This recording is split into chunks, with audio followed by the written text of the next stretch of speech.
Su, bu toyuqdan bu yumurtaları aparsan. Bu. Evet.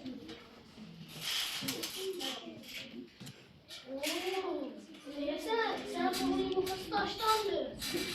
Demeli belə, danışdı. Baksana, sen sonra yumurta bakarım.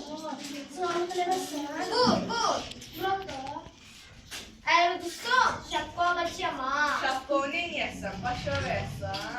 O başa qoymağa şapka deyil ki. Onun içine qəşəng olsunluq yığmaq olar.